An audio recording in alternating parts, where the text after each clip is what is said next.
Morning, Abotai. Yesterday we spoke about some of the halachot of hifsik in brachot. We said that if a person makes a bracha on any given food or beverage and he speaks before he eats or drinks that food or beverage about things that have nothing to do with eating, the halacha is that the bracha is bracha levatala, and a person would have to repeat the bracha and only then partake of the food or the drink.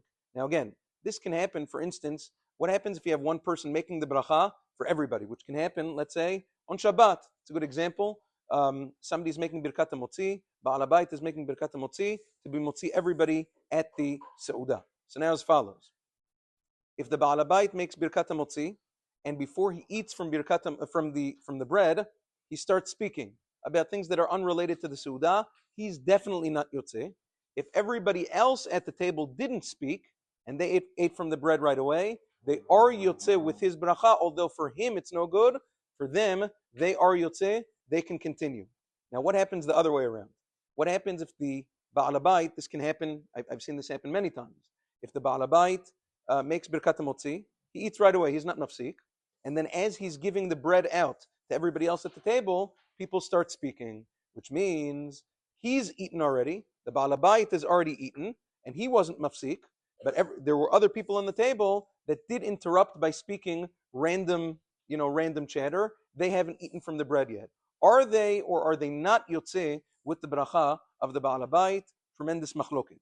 The Rama in Siman Kuf Samach Zayin says that the halacha is that it's not b'di'avad. They're not allowed to do that, but b'di'avad, it's not considered a hifsik.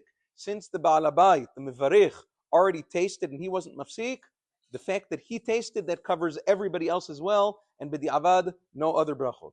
The Mishnah Berurah disagrees with the Magen Avraham. He says many Achronim disagree with the Magen Avraham, and they say, what are you talking about?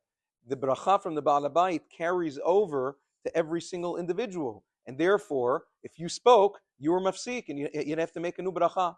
La'alacha u'l-ma'aseh, what do you do in such a machloket? Lecha techila, if they can find the people on the table that spoke before they ate the bread, they should try to find somebody else who's making Birkat HaMotzi and be yotzeh with them.